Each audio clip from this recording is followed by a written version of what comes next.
नमस्कार मित्रांनो, मी ईश्वर काळे आयकेटेक मराठीमध्ये आपले सर्वांचं स्वागत आहे। आज आपण एक महत्त्वपूर्ण अपडेट बघणार आहोत। म्हणजे महाराष्ट्र शासनाच्या सार्वजनिक आरोग्य विभागाकडून भरती निघाली आहे, त्या भरती संदर्भात अपडेट बघणार आहोत। यामध्ये एकूण पदे 225 पदे असणार आहेत। त्याचबरोबर तुम्ही ऑनलाईन पद्धतीने अप्लाय कसं करायचं आणि कोणती तारीख असणार ऑनलाईन पद्धतीने अप्लाय करण्याची आणि शेवटची तारीख कोणती असणार, त्याचबरोबर तुम्हाला शैक्षणिक पात्रता कोणती लागेल ही संपूर्ण माहिती या व्हिडिओमध्ये आपण बघणार आहोत। या भरती संदर्भात माझ्याकडे पीडीएफ आहे, ती पीडीएफ इथे बघूया। तुम्ही बघू शकता अशा पद्धतीने हे काही पीडीएफ आहे, हे तुम्ही इथे बघू शकता। महाराष्ट्र शासन महाराष्ट्र लोकसेवा आयोग या अंतर्गत ही भरती असणार। तुम्ही बघू शकता महाराष्ट्र शासनाच्या सार्वजनिक आरोग्य विभागाकडून प्राप्त मागणी पत्रानुसार आरोग्य सेवा व संचालनाअंतर्गत जिल्हा शल्य चिकित्सा संवर्ग महाराष्ट्र वैद्यकीय व आरोग्य सेवा गट अ या संवर्गातील पद भरतीकरिता विविध ऑनलाईन पद्धतीने अर्ज मागण्यात येत आहे। त्याने आपल्याला सांगितलं एकूण पदसंख्या बघू शकतो। उपलब्ध पदसंख्या इथं 225 दाखवलेले,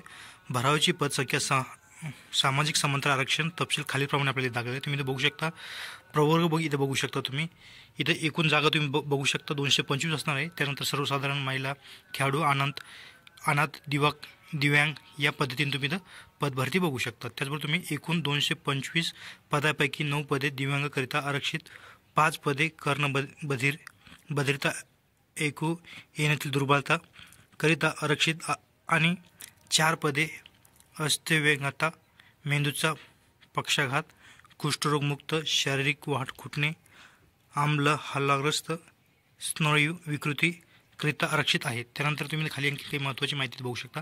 अर्ज सादर करण्याची प्रक्रिया आपल्याला दाखवलेली आहे। अर्ज सादर करण्याची कालावधी तुम्ही बघू शकता 21 जानेवारीपासून इथं अर्ज करण्यास सुरुवात झालेली आहे। त्यानंतर तुम्ही शेवटची तारीख तुम्हाला असणार आहे 10 फेब्रुवारी 2025 रोजीपर्यंत तुम्ही इथं ऑनलाईन पद्धतीने अर्ज करू शकणार आहात।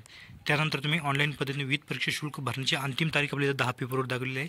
त्याचबरोबर भारतीय स्टेट बँकेमध्ये चलनाद्वारे परीक्षा शुल्क भरण्याची चलनाची प्रत घेण्याची दिनांक इथं आपल्याला दाखल 12 फेब्रुवारी आहे। त्यानंतर चलनाद्वारे परीक्षा शुल्क भरण्याचा अंतिम दिनांक आपल्याला दाखलेला आहे 13 फेब्रुवारी 2025 रोजी बँकेच्या कार्यालयीन वेळेमध्ये आपल्याला दाखवलं आहे। त्यानंतर आपण खाली आणखी महत्त्वाची माहिती बघूया। या पीडीएफमध्ये तुम्ही पदसंख्या व आरक्षण संदर्भ सर्वसाधारण तरतुदी या पीडीएफमध्ये तुम्ही बघू शकता। या पीडीएफची लिंक तुम्हाला मी व्हिडिओच्या डिस्क्रिप्शनमध्ये देणार आहे, त्यावर क्लिक करून तुम्ही या पीडीएफमध्ये सविस्तर माहिती इथं तुम्ही बघू शकतात। तर यामध्ये आपण काही तुम्हाला महत्त्वाचे जे पॉईंट्स आहेत ते इथं या पीडीएफमध्ये तुम्हाला दाखवतो। तुम्ही इथं बघू शकता पात्रता, भारतीय नागरिक तत्व, त्याचबरोबर तुम्हाला वयोमर्यादा किती असणार ते सुद्धा आपल्याला दाखवले।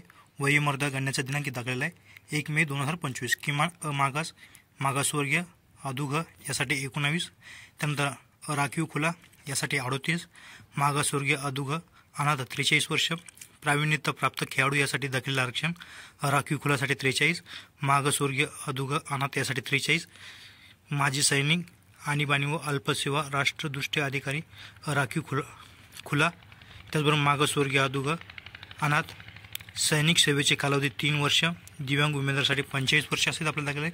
महाराष्ट्र शासनाच्या सेवेतील कर्मचाऱ्यांना 10 वर्षापर्यंत उच्च वयोमर्यादा लागू राहील अशी माहिती आपल्याला दिली। त्यानंतर इथे तुम्ही शैक्षणिक अर्हता इथं बघू शकता, MBBS डिग्री असणं आवश्यक आहे।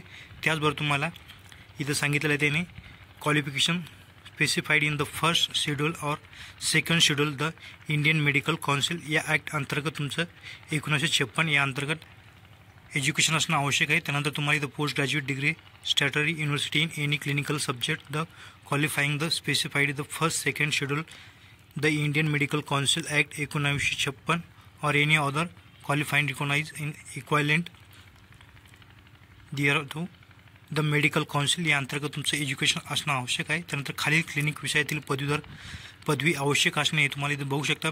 मेडिकल काउन्सिल ऑफ इंडिया यांचे जुलै 2018च्या अमेंडमेंटमध्ये खालीलप्रमाणे क्लिनिक विषय नमूद केलेले आहे, हे तुम्ही इथे विषय बघू शकतात। त्यानंतर तुम्ही या विषयातील MD पॅथॉलॉजी या विषयातील पदवी शैक्षणिक अर्हता धारण करणाऱ्या वैद्यकीय अधिकारी यांना से गट अ S23 मध्ये विशेषण सर्वातील शारीरिक विकृती शास्त्रज्ञ या पदावर पदोन्नती देण्यात येत असल्याने सदर शैक्षणिक अर्हता ही जिल्हा शल्य चिकित्सा सर्वातील पदोन्नतीसाठी ग्राह्य धरण्यात येत आहे। त्याचबरोबर तुम्ही या वास्तविक MD पॅथॉलॉजी ही शैक्षणिक अर्हता धारण करणारे वैद्यकीय अधिकारी यांना जिल्हा चिकित्सा संवर्गातील सरळ सेवेसाठी ग्राह्य धरण्यात येणार आहे अशी माहिती आपल्याला दिलेली आहे। यानंतर तुम्ही आणखीन तुमच्या मेडिकल क्षेत्राशी संबंधित माहिती या PDF मध्ये तुम्ही बघू शकता. इथे तुम्हाला काही अनुभवसुद्धा दाखले, तिथे तुम्ही अनुभवसुद्धा इथे बघू शकता. शासनपत्र सार्वजनिक आरोग्य विभाग त्याची माहितीसुद्धा तुम्ही इथे बघू शकता. शैक्षणिक अर्हता गणना करण्याच्या दिनांक इथे तुम्ही बघू शकणार आहात. त्यानंतर आपण इथे खाली घेऊया कर्तव्य जबाबदाऱ्या प्रसूती पदाचे कर्तव्य जबाबदाऱ्या तपशील आयोगाच्या MPSC.go.in संकेतस्थळ उपलब्ध केलेले आहे. अशी माहिती आपल्याला त्यांनी दिलेली आहे. इथं आपल्याला निवड प्रक्रियासुद्धा दाखवलेली आहे. यामध्ये तुम्ही प्रसूती जाहिरातीमध्ये नमूद केलेली शैक्षणिक अर्हता अनुभव इत्यादी अर्हता किमान असून अर्हता धारण केलेली उमेदवार मुलाखतीस बोलण्याकरता पात्र असणार नाही. त्यानंतर तुम्ही आणखी खाली महत्त्वाची माहिती बघू शकता. अर्ज करण्याची पद्धती तुम्ही बघू शकता की अर्ज सादर करायचे टप्पे बघू शकता. आयोगाच्या ऑनलाईन अर्ज प्रणालीद्वारे विविध पद्धतीने नोंदणी केली नसल्यास नोंदणी करून खाते प्रोफाईल तयार करणे आपल्याला आवश्यक आहे. खाते तयार केले असल्यास व ते अद्ययावत करण्याची आवश्यकता असल्यास अद्ययावत करणे. त्याचबरोबर विविध कालावधीत तसेच विविध पद्धतीने आवश्यक कागदपत्रे अपलोड करून अर्ज सादर करणे आपल्याला ही माहिती आपल्याला दिलेली आहे. आपल्याला तुम्ही इथे बघू शकता विविध प्रमाणपत्र कागदपत्र डॉक्युमेंट्स इथं आपल्याला अपलोड करायचे आहे. त्यांचे KB मध्ये इथं आपल्याला साईज दाखवेल. कोणत्या फॉर्मॅट आपल्याला PDF फाईलमध्ये आपल्याला डॉक्युमेंट्स इथं ऑनलाईन पद्धतीने अपलोड करायचे आहेत. जे कोणते तुमच्या या संदर्भात डॉक्युमेंट्स असेल तुम्ही फॉर्म भरता वेळेस करू शकता, अपलोड करू शकता. सर्वसाधारण बघू शकता अर्ज फक्त ऑनलाईन पद्धतीने स्वीकारण्यात येतील. अर्ज सादर करण्याची करण्याकरिता संकेतस्थळ बघू शकता तुम्ही MPSC.online.go.in या वेबसाईटवर जाऊन तुम्हाला ऑनलाईन पद्धतीने अर्ज करायचा आहे. तीन ऑनलाईन पद्धतीने अर्ज सादर करण्यासाठी सविस्तर सूचना MPSC.online.go.in तसेच MPSC.go.in या संकेतस्थळ उपलब्ध करून देणार आहे. ऑनलाईन पद्धतीने अर्ज कसा करायचा ते वेबसाईटची लिंकसुद्धा मी व्हिडिओच्या डिस्क्रिप्शनमध्ये देणार आहे. त्यानंतर तुम्ही शुल्क रुपये इथे बघू शकता. एक राखीव खुला प्रवर्गासाठी 719, 2 मागासवर्गीय आर्थिक दुर्बल घटक अनाथ दिव्यांग यांसाठी 449 रुपये. 3 उपरोक्त परीक्षा शुल्क व्यतिरिक्त बँक चार्जेस तसेच त्यावरील देय कर अतिरिक्त असतील. त्यानंतर परीक्षा शुल्क न परतावा नॉन रिफंडेबल आहे याची आपल्याला माहिती दिलेली आहे. अशा पद्धतीने तुम्ही ही संपूर्ण माहिती बघून ऑनलाईन पद्धतीने अर्ज करू शकणार आहात. तर ऑनलाईन पद्धतीने अर्ज करण्यासाठी तुम्हाला त्या वेबसाईटची लिंक व्हिडिओच्या डिस्क्रिप्शनमध्ये दिलेली आहे. त्याचबरोबर तुम्हाला या PDF मध्ये आणखी सविस्तर माहिती बघायची असेल तर PDFची लिंकसुद्धा तुम्हाला मी व्हिडिओच्या डिस्क्रिप्शनमध्ये दिलेली आहे.